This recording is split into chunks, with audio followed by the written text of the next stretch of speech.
Good evening everybody, let's crack UPSC CSE Hindi में आप सभी का भरपूर स्वागत है। आज हम रीजनिंग का अंतिम टॉपिक कवर करने जा रहे हैं, हम जिसमें बातचीत करेंगे कथन और निष्कर्ष की, क्योंकि कथन और निष्कर्ष पर 2012 में भी कई सारे प्रश्न आए हैं, या मैं कह सकता हूं कि स्टेटमेंट एंड कंक्लूजन पर यूपीएससी ने कई बार प्रश्न पूछे हैं।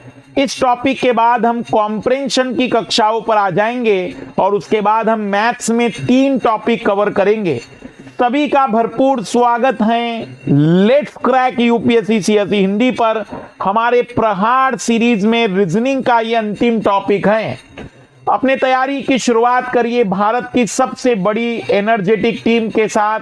इस समय यदि आप सब्सक्रिप्शन का प्लान बना रहे हैं तो 5 दिनों के लिए अनअकैडमी ने अपनी फीस को कम कर दिया है 10% से, और उसके बाद फीस बढ़ने वाली है। तो आप अपने सब्सक्रिप्शन को सिक्योर कर सकते हैं, जिसमें आपको मिलेंगे 20 बुक्स, लोन की सुविधा एमके लाइव टीम के साथ, आइकॉनिक और प्लस दोनों ही सब्सक्रिप्शन में आप MK live refer code use कर सकते हैं।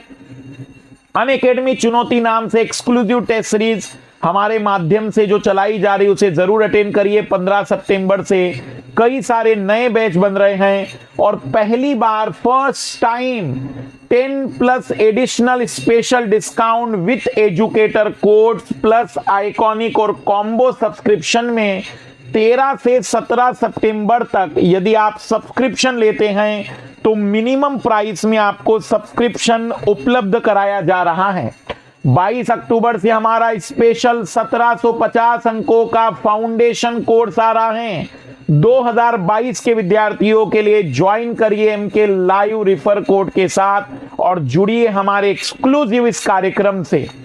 वीकली करंट अफेयर में हम देखेंगे महिलाओं के प्रति बढ़ते अपराध, आज शाम 7:30 बजे। यूनाइटेड नेशन सर्वश्रेष्ठ पर्यटन गांव में भारत के 3 गांव, इंडिया रैंकिंग 2021, 13वां ब्रिक्स शिखर सम्मेलन और बैठने का अधिकार। आगाज से लेकर अंत तक सभी विषयों की back to back marathon classes शुरू होने वाली हैं 21 सितंबर से। आइए शुरुआत करते हैं। शायद बैकग्राउंड में आज आपको थोड़ा सा पूजा भक्ति वाला आवाज आएगा, तो उसे थोड़ा सा ध्यान कम दीजिएगा, ध्यान मेरी बातों पर दीजिएगा। हम टॉपिक की शुरुआत कर रहे हैं। टॉपिक का नाम है स्टेटमेंट एंड कंक्लूजन, कथन और निष्कर्ष। कथन और निष्कर्ष के प्रश्न में एग्जामिनर क्वेश्चन के रूप में आपको स्टेटमेंट देता है, कथन देता है और आपसे पूछा जाता है कि इस कथन का कौन सा कंक्लूजन निकाला जा सकता है। तो सबसे पहले तो इस बात को समझने की कोशिश करते हैं कि व्हाट इज द कंक्लूजन, निष्कर्ष किसे कहते हैं या निष्कर्ष क्या होता है। तो पहले आप लोग कमेंट्स करिए मुझे और मुझे बताइए कि आपके अनुसार व्हाट इज द कंक्लूजन, निष्कर्ष किसे कह सकते हैं या निष्कर्ष किसे कहा जा सकता है। आइए जरा बताइए लाल लालियो, आपको क्या लगता है कि व्हाट इज द कंक्लूजन, निष्कर्ष क्या है या निष्कर्ष किसे कहते हैं। What is the conclusion.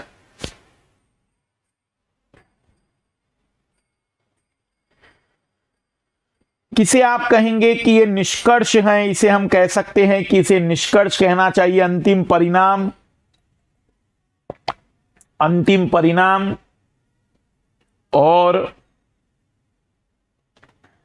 कथन की कही गई बात बताना। तो आइए देखना कथन क्या होता है एक्चुअल में। अगर हम बात कर रहे हैं कंक्लूजन की, व्हाट इज द कंक्लूजन, तो कंक्लूजन में जो सबसे ज्यादा महत्वपूर्ण है, एक ऐसा परिणाम, एक ऐसा परिणाम जो पूर्णतः जो पूर्णतः दिए गए कथन पर आधारित हो, दिए गए कथन पर आधारित हो, पूर्णतः दिए गए कथन पर आधारित हो, दिए गए कथन पर आधारित हो, कथन पर आधारित हो, तथा जिस पर किसी प्रकार का संशय ना हो, जिस पर किसी भी प्रकार का संशय ना हो। तो हम वास्तविक रूप में परिणाम या निष्कर्ष जिसे कहते हैं, एक ऐसा परिणाम जो पूर्णतः दिए गए कथन पर आधारित हो, जो दिए गए पूर्णतः जानकारी पर आधारित हो और जिस पर किसी भी प्रकार का कोई संशय ना हो, संशय ना हो, तो ऐसे किसी भी कथन को हम निष्कर्ष के नाम से जानते हैं। ऐसे किसी भी बात को हम निष्कर्ष कह सकते हैं। आइए जरा देखते हैं इस परिभाषा का मतलब क्या है। मैं इस परिभाषा को समझाने के लिए आपको दो उदाहरण दे रहा हूं। मेरा पहला उदाहरण है, इस परिभाषा को समझाने के लिए आपसे कहा गया प्रश्न में कथन दिया गया है, प्रश्न में कथन दिया गया है। कथन क्या कहता है? कथन कह रहा है कि x is the son of y, x y का पुत्र है, x y का पुत्र है। तो इसके आधार पर आप क्या निष्कर्ष बता सकते हैं, आप क्या कंक्लूजन निकाल सकते हैं? चार ऑप्शन मैं आपको दे रहा हूं कि इसके आधार पर क्या निष्कर्ष निकलेगा। x y का पुत्र है तो x y का इकलौता पुत्र है, इकलौता पुत्र है। y x का पिता है, y x का पिता है। x y की इकलौती संतान है, इकलौती संतान है। और ऑप्शन डी है कि उपर्युक्त में से कोई नहीं, उपर्युक्त में से कोई नहीं। क्या लगता है लाल लालियों, यदि मैं आप लोगों से कहूं, क्या लगता है आप लोगों को इन चारों विकल्पों में कौन सा निष्कर्ष होगा? x y का पुत्र है, इस बात से क्या निष्कर्ष निकाला जा सकता है? और मेरी बात पर सभी लोग गौर करेंगे, जैसे कि मैंने आप लोगों के सामने भी बताया कि निष्कर्ष एक ऐसा कथन होता है जिस पर कोई संशय नहीं होगा, जिस पर कोई वाद विवाद नहीं होगा और वह पूरी तरह से दिए गए कथन पर आधारित होगा। तो सबसे पहले मैं आपको बता दूं कि x y का पुत्र है, इसमें कहीं से कहां तक इस बात का विवरण नहीं है कि वो इकलौता पुत्र है, इसलिए ए तो होगा ही नहीं। इकलौती संतान की कोई बात ही नहीं है। और क्योंकि x y का पुत्र है लेकिन y माता भी तो हो सकती थी, y का जेंडर कहां क्लियर है? y की जितनी संभावना पिता बनने की है उतनी संभावना माता बनने की है, इसलिए अभी इसमें संशय है, अभी इसमें डाउट है, इसलिए यह भी निष्कर्ष नहीं हो सकता है। आंसर आएगा कि निष्कर्ष होगा उपर्युक्त में से कोई नहीं, क्योंकि एक्स के जेंडर के बारे में कोई जानकारी नहीं है। मेरे सभी भावी आईएएस इस बात पर गौर करेंगे कि जब भी वह कथन और निष्कर्ष के प्रश्नों को हल करे तो वह इस बात पर जरूर ध्यान दे कि पूर्णतः कथन पर आधारित, जिसमें कोई संशय, डाउट और विवाद नहीं होता है। और इसीलिए इसका आंसर आएगा केवल और केवल ऑप्शन डी, उपरोक्त में से कोई भी नहीं, पूर्णतः कथन पर आधारित। आइए मैं अभी आपको एक और प्रश्न दे रहा हूं और मैं जानना चाहूंगा कि मेरी परिभाषा कितने लोगों तक पहुंच पाई है। तो मेरा कथन है लाल लालियों, रात के समय किसी वृक्ष के नीचे नहीं सोना चाहिए, नहीं सोना चाहिए। एक कथन है, रात के समय किसी वृक्ष के नीचे नहीं सोना चाहिए। और निष्कर्ष में पहला निष्कर्ष दिया हुआ है रात के समय कपड़े मैले हो सकते हैं, कपड़े मैले हो सकते हैं, रात के समय कपड़े मैले हो सकते हैं। और निष्कर्ष दूसरा है, रात में पौधे CO2 निकालते हैं जो स्वास्थ्य के लिए हानिकारक होता है, जो स्वास्थ्य के लिए, हेल्थ के लिए हानिकारक होता है। आपको बताना है कि कौन सा आंसर होगा। ऑप्शन ए है केवल पहला निष्कर्ष सही है, ऑप्शन बी है केवल दूसरा निष्कर्ष सही है, ऑप्शन सी है दोनों, और ऑप्शन डी है कोई नहीं।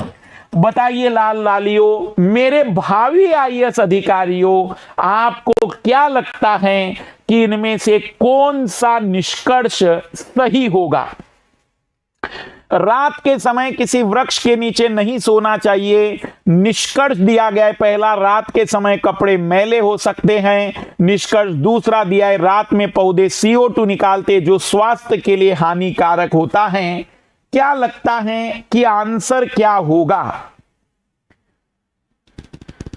तो पुरानी परिभाषा, पुराने प्रश्न से कुछ लोग सीख गए हैं, बहुत ही बढ़िया। सबसे पहली बात कि रात के समय कपड़े मैले हो सकते हैं, ऐसी जानकारी हमारे कथन में नहीं है, और जो पहली जानकारी हमारे कथन में नहीं है तो वो निष्कर्ष हो ही नहीं सकता है, क्योंकि निष्कर्ष एक ऐसा परिणाम है जो पूर्णतः दी गई जानकारी पर आधारित होता है, जिसमें कोई संशय और वाद विवाद नहीं होता।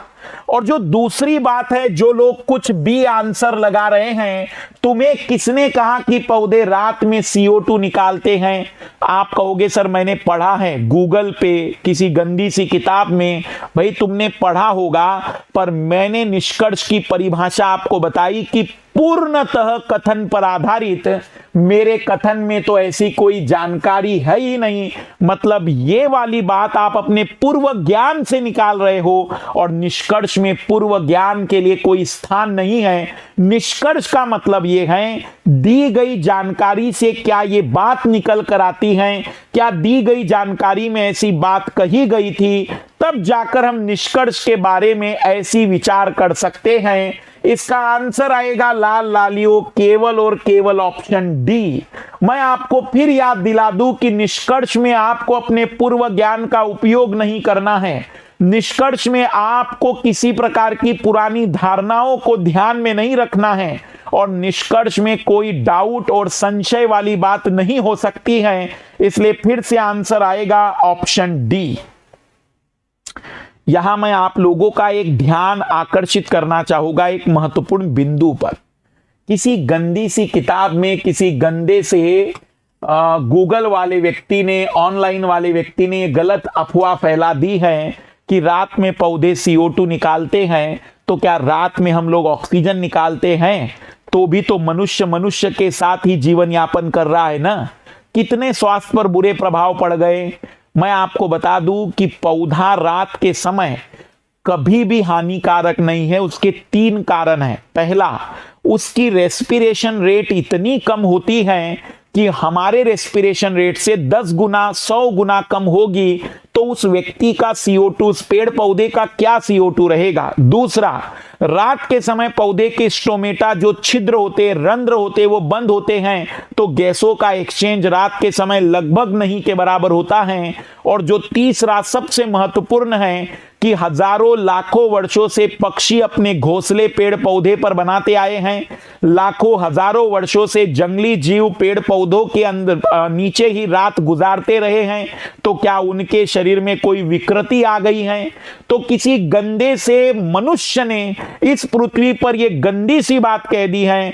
मेरे जितने भी विद्यार्थी हैं, क्योंकि आप जानते हैं कि मैं बायोलॉजी भी पढ़ाता हूं, मेरे से विद्यार्थी जो भी पढ़ा हुआ है वो अपने दिमाग से इस बात को निकाल देगा सदा के लिए कि कोई भी पौधा ना तो दिन में हानिकारक है और ना ही कोई पौधा रात में हानिकारक है। इसलिए किसी गंदे से प्राणी ने इस जानकारी का प्रसार किया, इसे गलत ही समझिएगा। तो एक और सवाल मैं भी आपको उस परिभाषा को समझाने के लिए दे रहा हूं और फिर इस चैप्टर के प्रश्नों की हम प्रैक्टिस करेंगे। बड़े सिंपल सवाल इसमें एग्जामिनर पूछता है, यदि आप थोड़ी सी मेहनत कर ले तो इसमें बड़े आसानी से आप प्रश्नों को सही कर सकते हैं। एक कथन मैं आपके सामने रख रहा हूं। कथन है, एक किसी कक्षा में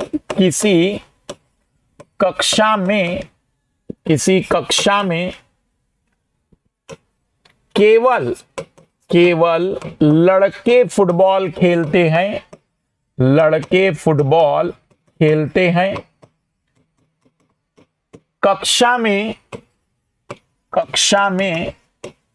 40 लड़के और 30 लड़कियां हैं। तब आपको निष्कर्ष पूछा जा रहा है। निष्कर्ष पहला, कक्षा में सभी लड़के फुटबॉल खेलते हैं। दूसरा, कक्षा में 40 विद्यार्थी फुटबॉल खेलते हैं। ऑप्शन आपके पास 4 हैं। केवल पहला, केवल दूसरा, दोनों और कोई नहीं। बताइए क्या लगता है आपको, यदि हम निष्कर्ष की बातचीत करें तो आप किसे कहेंगे कि यह निष्कर्ष होगा, यदि आपके सामने अब परिभाषा पूरी तरह से क्लियर हो। किसी कक्षा में केवल लड़के फुटबॉल खेलते हैं, कक्षा में 40 लड़के और 30 लड़कियां हैं। तब आपसे पूछा गया है कि कौन सा निष्कर्ष सही होगा।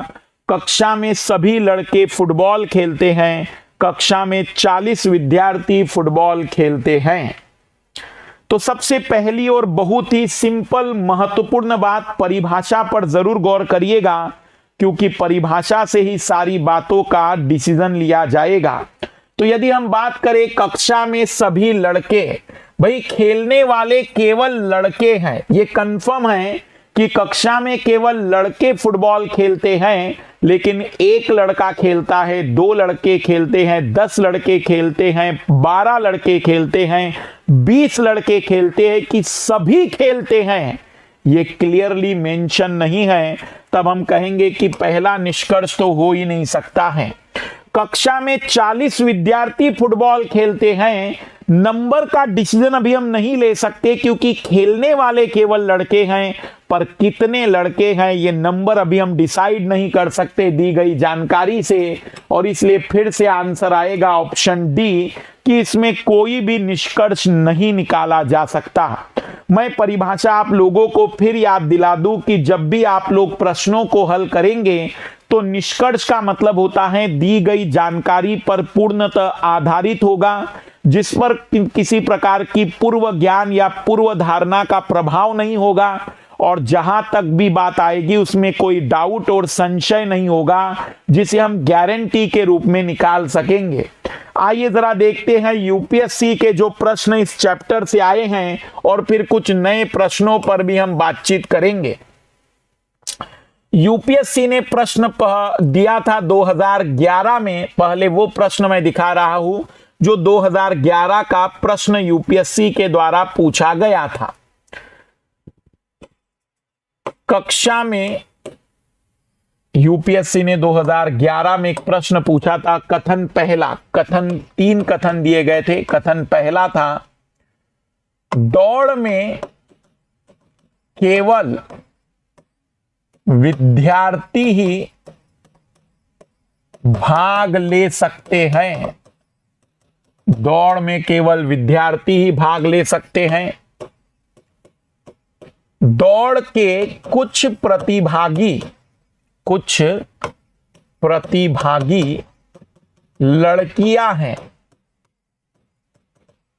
और तीसरा कथन था, सभी लड़कियों को जो दौड़ की प्रतिभागी हैं, दौड़ की प्रतिभागी हैं, दौड़ की प्रतिभागी हैं, उन्हें ट्रेनिंग के लिए बुलाया गया है,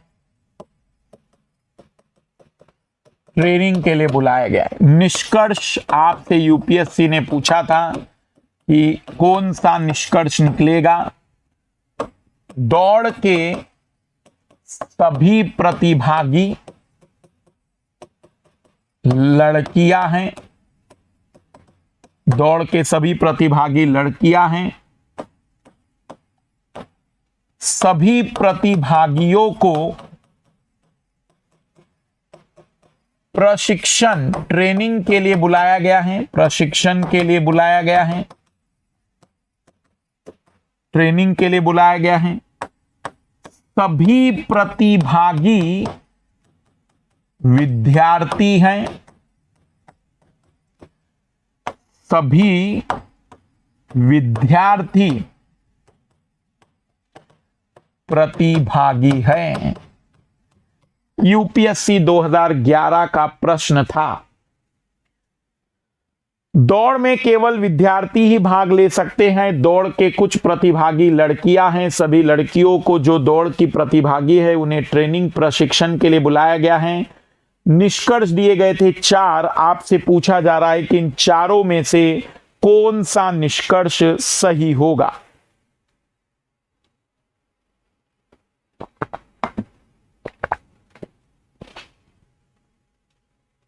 देखें, भावी आईएएस और आईपीएस इस बार सही आंसर चुन पाते हैं या नहीं। बहुत ही बढ़िया, 99% लोगों ने आंसर सी दिया है। बहुत ही बढ़िया। तो दौड़ के सभी प्रतिभागी लड़कियां हैं, यहीं पर लिखा गया है कि कुछ प्रतिभागी लड़कियां हैं, तो ए तो नहीं होगा। सभी प्रतिभागियों को नहीं बुलाया गया है, सभी लड़कियों को बुलाया गया है जो कि दौड़ में पार्टिसिपेट कर रही थी। और दौड़ में केवल विद्यार्थी भाग लेंगे, मतलब जो भी पार्टिसिपेट करने वाला व्यक्ति मैदान में खड़ा होगा वो निश्चित ही विद्यार्थी होगा। पर सभी विद्यार्थियों ने भाग लिया है जरूरी नहीं है, तो आंसर आएगा कि सभी प्रतिभागी विद्यार्थी हैं। ऑप्शन सी ही सही हो सकता है। ये 2011 में यूपीएससी के द्वारा पूछा गया प्रश्न था। ये 2011 में यूपीएससी ने पूछा था। आइए जरा 2012 के भी कुछ प्रश्न मैं आपको दिखा दूं। 2012 में कथन पहला यूपीएससी ने दिया था, केवल अमीर व्यक्ति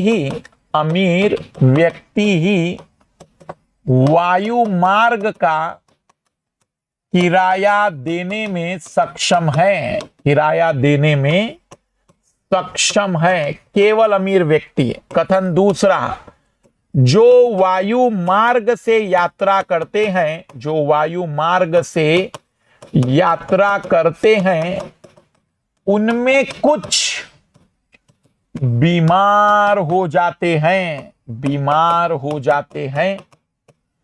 तीसरा, जो बीमार हो जाते हैं, बीमार हो जाते हैं, उनमें कुछ को इलाज की आवश्यकता होती है, इलाज की आवश्यकता होती है। ऑप्शन यूपीएससी ने दिए थे 4।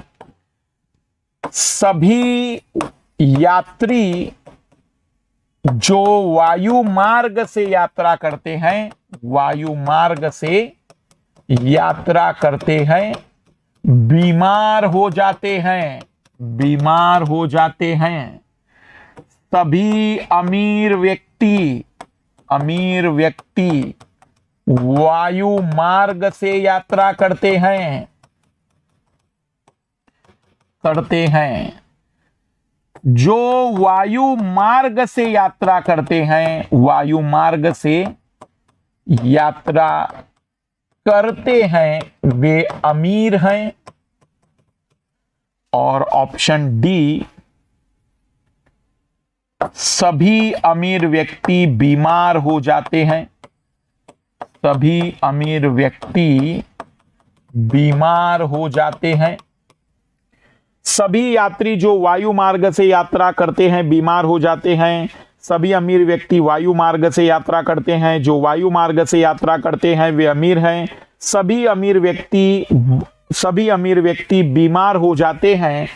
क्या लगता है कि यदि आपसे कहा जाए कि इन तीनों के आधार पर इन तीनों कथनों के आधार पर क्या कंक्लूजन हम डिराइव कर सकते हैं, कौन सा निष्कर्ष निकाला जा सकता है? बहुत ही बढ़िया। भावी आईएएस और आईपीएस में अब देखें कितने लोग सही आंसर तक पहुंच पाते हैं। तो मैं फिर से आपको बताऊं, मैं आपको फिर से याद दिला दूं कि सवालों में जब भी आप हल करें तो बातों पर गौर करिएगा। परिभाषा कहता है कि पूर्णतः कथन पर आधारित सभी यात्री जो वायु मार्ग से यात्रा करते बीमार हो जाते, तो उसने कहा सभी नहीं, कुछ बीमार हो जाते हैं। पहली वाली बात गलत है। सभी अमीर व्यक्ति, भाई वायु मार्ग से यात्रा केवल अमीर व्यक्ति करता है, लेकिन सभी अमीर व्यक्ति करते हैं स्पष्ट रूप से नहीं कह सकते। सभी अमीर व्यक्ति बीमार हो जाते हैं, उसने कहा कुछ बीमार हो जाते हैं। जो वायु मार्ग से यात्रा करते हैं वे अमीर है कि क्योंकि केवल अमीर व्यक्ति ही वायु मार्ग का किराया देने में सक्षम हैं।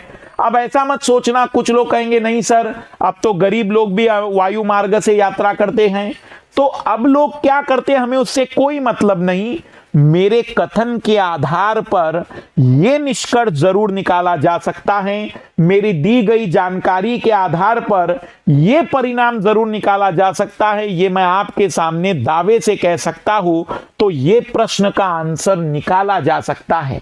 इसलिए जब भी आप लोग तैयारी करें कथन और निष्कर्ष जैसे चैप्टर की, जैसे टॉपिक की, तो बस इतनी बात जरूर सावधानी पूर्वक रखना कि अपना पूर्व ज्ञान, अपना वर्तमान ज्ञान, अपना अनुभव अपने किसी पड़ोसी के घर पर छोड़कर आ जाना। तुम्हें कथन में जो दी गई जानकारी है उसी से निष्कर्ष को निकालना होगा।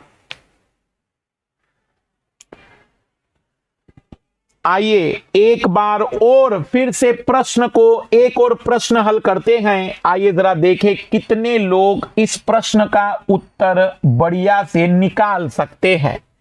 एक और खूबसूरत सवाल मैं आपके सामने रख रहा हूं। कथन दिया गया है मैं टीवी केवल तब देखता हूं जब मैं बोर होता हूं। मैं टीवी केवल तब देखता हूं जब मैं बोर होता हूं। दूसरा कथन है यदि मैं भाई के साथ होता हूं तो बोर नहीं होता। तीसरा कथन है मैं जब भी सिनेमा देखने जाता हूं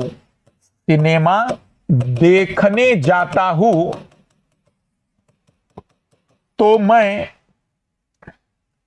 भाई के साथ होता हूं या भाई के साथ जाता हूं। क्या निष्कर्ष निकलेगा आपको बताना है।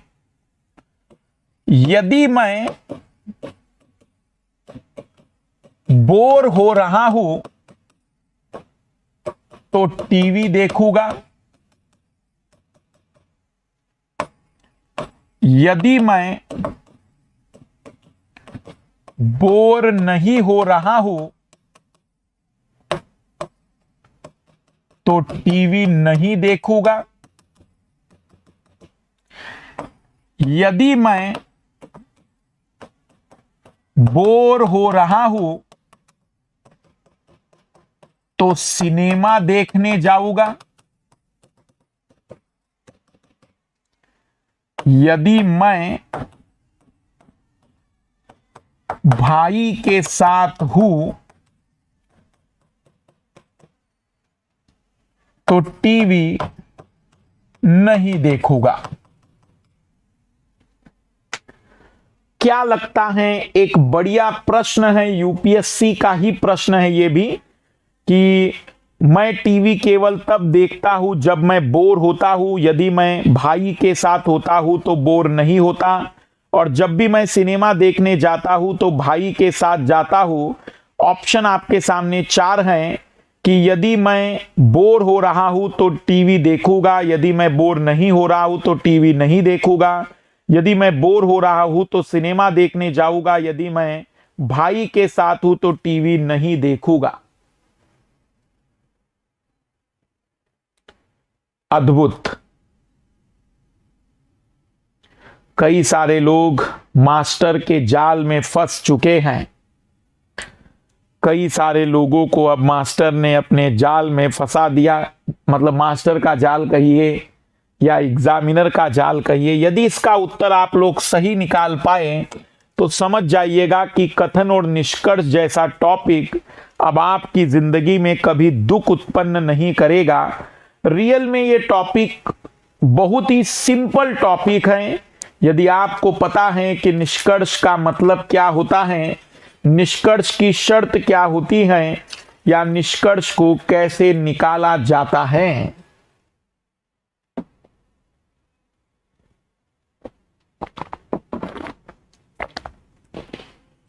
तो सबसे पहली और इंपॉर्टेंट बात,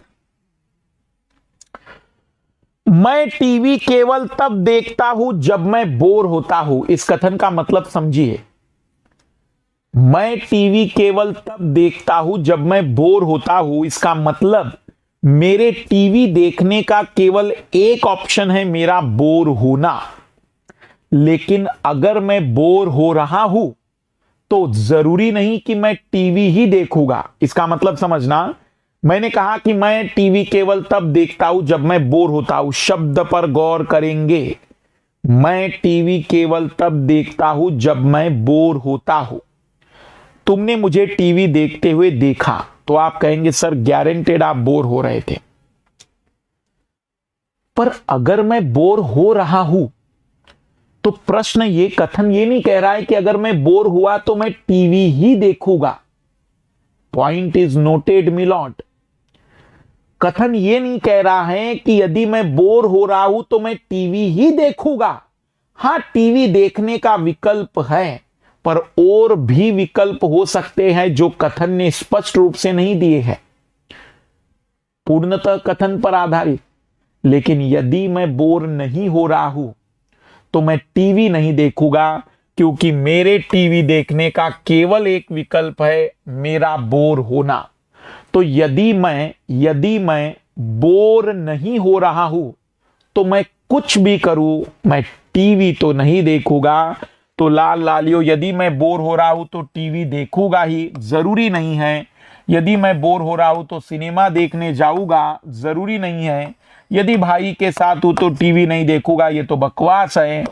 आंसर आएगा कि यदि मैं बोर नहीं हो रहा हूं तो मैं टीवी तो नहीं देखूंगा, क्योंकि मैं टीवी केवल तब देखता हूं जब मैं बोर होता हूं।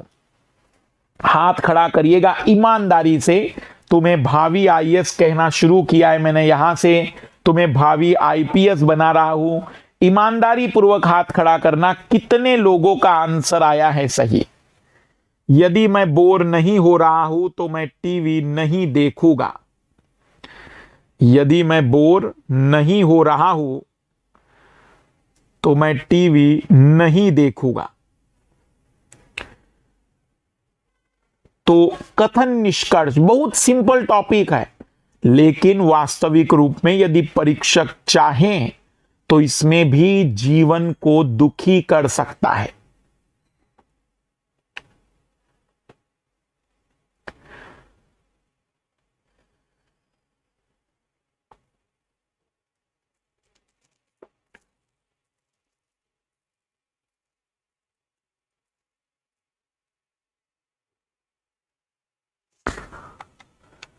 एक और प्रश्न दे रहा हूं मैं, एक और बढ़िया प्रश्न मेरे दिमाग में आया है जो मुझे लगता है इस साल आना चाहिए। प्रश्न है, कथन है आपके पास, कई व्यापारिक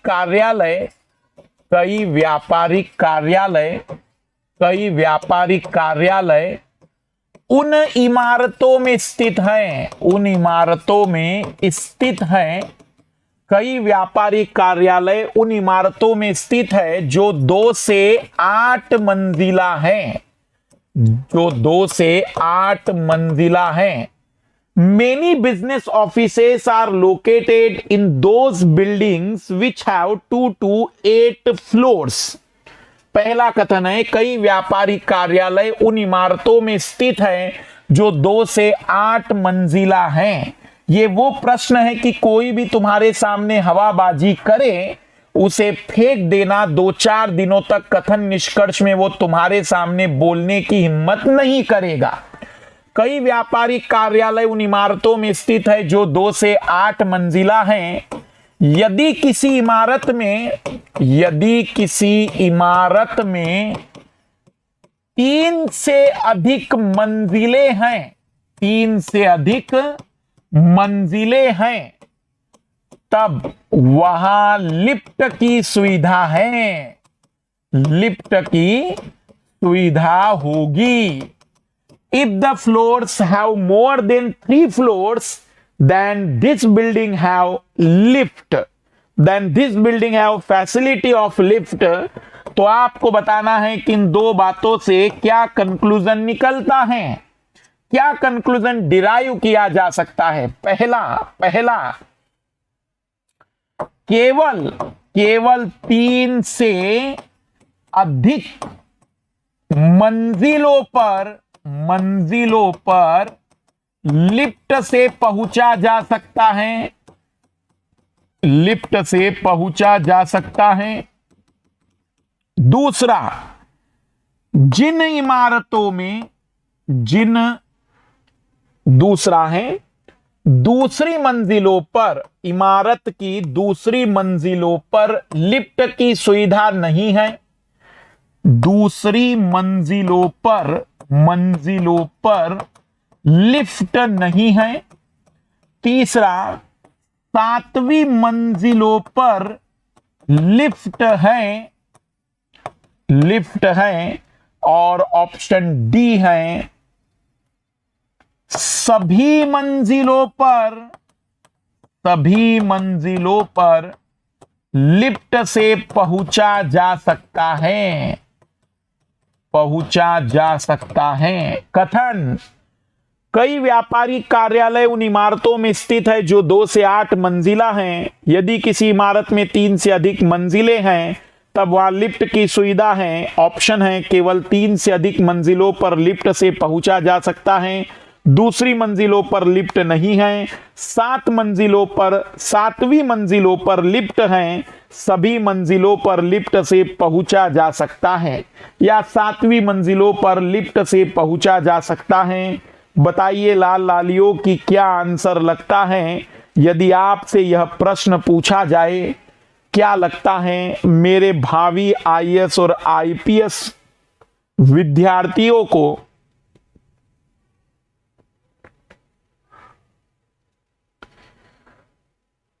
कि कौन सा निष्कर्ष इसमें सही होगा, कौन सा कंक्लूजन इसमें सही होगा, कौन सा निष्कर्ष इसमें सही होगा।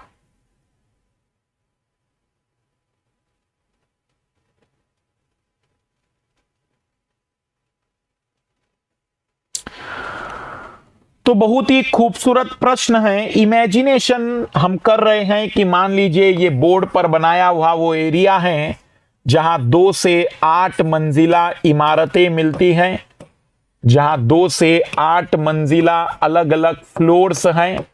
कई सारे व्यापारिक कार्यालय इस एरिया में हमें अलग अलग फ्लोर पर मिलते हैं। मान लेते हैं कि यही वो एरिया है जिसके बारे में विवरण है। तो लिफ्ट की सुविधा उन इमारतों में है जिनमें 3 से अधिक मंजिलें हैं। तो केवल 3 से अधिक मंजिलों पर लिफ्ट से पहुंचा जा सकता है। भाई जिनके पास लिफ्ट होगी उनके तो सभी मंजिलों पर लिफ्ट से पहुंचा जा सकता है। जिनके पास लिफ्ट नहीं है उनके किसी भी मंजिल पर लिफ्ट से नहीं पहुंचा जा सकता। तो ये जो कथन कह रहा है केवल 3 से अधिक मंजिलों पर लिफ्ट का मतलब कि इन इमारतों में भी चौथी मंजिल पर लिफ्ट लगाई गई है, तो हम कहेंगे जी नहीं, लिफ्ट अगर है तो सभी मंजिलों पर पहुंचा जा सकता है, इसलिए पहला वाला तो गलत होगा। वो कहता है कि दूसरी मंजिलों पर लिफ्ट नहीं है, हम कहेंगे कि पहली मंजिल पर भी लिफ्ट है, दूसरी मंजिल पर भी लिफ्ट है, तीसरी मंजिल पर भी लिफ्ट है यदि लिफ्ट है तो, और यदि लिफ्ट नहीं है तो किसी भी मंजिल पर लिफ्ट नहीं है। वो कहता है कि 7वीं मंजिलों पर लिफ्ट है, जी हां, क्योंकि यदि 7वीं मंजिल है तो इसका मतलब ये हुआ कि वहां लिफ्ट तो होगी ही। सभी मंजिलों पर लिफ्ट से पहुंचा जा सकता है यदि 3 से अधिक मंजिलें हैं तो, लेकिन यदि 3 या 2 मंजिलें हैं तो वहां लिफ्ट से पहुंचा नहीं जा सकता है। इसलिए सभी मंजिलों के आगे लिखना चाहिए था जिन इमारतों में लिफ्ट हैं उनकी सभी मंजिलों पर लिफ्ट से पहुंचा जा सकता है। जिन इमारतों में लिफ्ट हैं उनके सभी मंजिलों पर लिफ्ट से पहुंचा जा सकता है। यदि ऐसा लिखा होता तो वो सही होता। फिर से इस प्रश्न का आंसर आएगा ऑप्शन सी।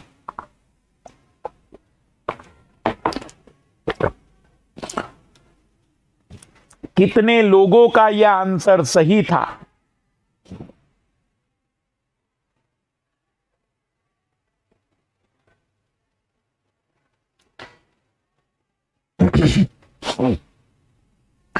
दो मंजिलों पर लिफ्ट नहीं है, कुछ लाल लाली कह रहे दूसरी मंजिलों पर लिफ्ट नहीं है। जी हां, दूसरी मंजिलों पर लिफ्ट नहीं है, उनकी मंजिलों पर लिफ्ट नहीं जहां लिफ्ट नहीं है, लेकिन जहां लिफ्ट है उनकी दूसरी तीसरी हर मंजिल पर लिफ्ट है। इसलिए यह कथन पूरी तरह से सही नहीं है। ये कुछ इमारतों में तो सही होगा, लेकिन यह कथन सभी इमारतों में सही होगा जहां भी 7वीं मंजिल होगी वहां लिफ्ट होगी। और इसीलिए मैंने आपसे कहा था कि जब भी ये प्रश्न आए और कोई भी हवाबाजी करे आपके सामने कथन निष्कर्ष में, फेंक देना, कुछ दिनों तक मुलाकात नहीं करेगा। आइए एक और प्रश्न हल करके दिखाइए मुझे। कथन है समारोह में केवल अच्छे गायकों को आमंत्रित किया गया है। केवल अच्छे गायकों को आमंत्रित किया गया है। जो अच्छा गायक होता है उसकी आवाज या उसकी सुरीली आवाज होती है।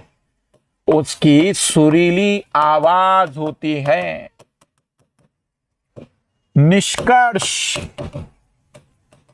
पहला, समारोह में आमंत्रित सभी गायकों की सुरीली आवाज है।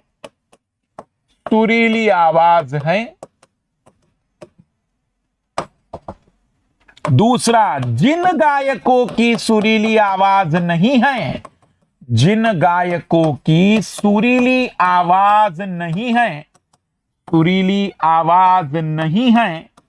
उन्हें समारोह में आमंत्रित नहीं किया गया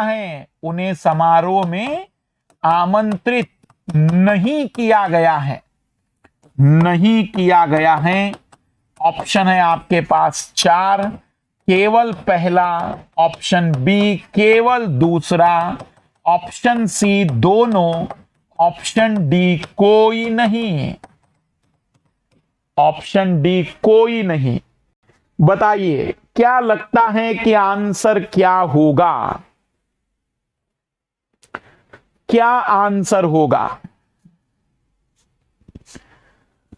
समारोह में केवल अच्छे गायकों को आमंत्रित किया गया है। जो अच्छा गायक होता है उसकी सुरीली आवाज होती है। निष्कर्ष, समारोह में आमंत्रित सभी गायकों की सुरीली आवाज है। जिन गायकों की सुरीली आवाज नहीं है उन्हें समारोह में आमंत्रित नहीं किया गया है। क्या आंसर लगता है आप लोगों को कि इस प्रश्न का आंसर क्या होगा?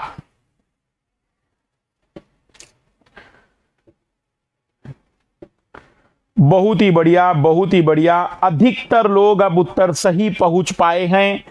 समारोह में केवल, केवल शब्द इसमें बहुत महत्वपूर्ण भूमिका निभाएगा। केवल अच्छे गायकों को आमंत्रित किया गया, मतलब सभी गायकों की आवाज सुरीली होगी, क्योंकि सभी अच्छे गायक होंगे और जो अच्छा गायक उसकी सुरीली आवाज है, तो सभी गायकों की सुरीली आवाज होगी। जिन गायकों की सुरीली आवाज नहीं, वो अच्छे गायक नहीं, तो हमने समारोह में उन्हें आमंत्रित भी नहीं किया होगा। आंसर आना चाहिए था कि दोनों ही निष्कर्ष बिल्कुल सही हैं। दोनों ही निष्कर्ष बिल्कुल सही हैं, क्योंकि समारोह में केवल अच्छे गायकों को आमंत्रित किया गया है। बहुत ही बढ़िया, बहुत ही बढ़िया। तो इसी के साथ रीजनिंग के जो टॉपिक हमने आपसे प्रॉमिस किए थे वो कंप्लीट करा दिए हैं। यदि आपको कोई और टॉपिक लगता है कि वो आता है, उसे बना दीजिएगा, तो मुझे जरूर बताइएगा। कल से सीसेट में हम देखेंगे कॉम्प्रेंशन। कल से हम बातचीत करेंगे 3 दिनों के लिए कॉम्प्रेंशन के प्रश्नों की। तो कल से 3 दिन सीसेट में हम डेडिकेट करेंगे गद्यांश पर, क्योंकि गद्यांश बहुत ही महत्वपूर्ण है। तो नेक्स्ट क्लास में हम देखेंगे इसके आगे की बातचीत और उसके बाद फिर मैथ्स की कक्षाओं पर आ जाएंगे। बाय।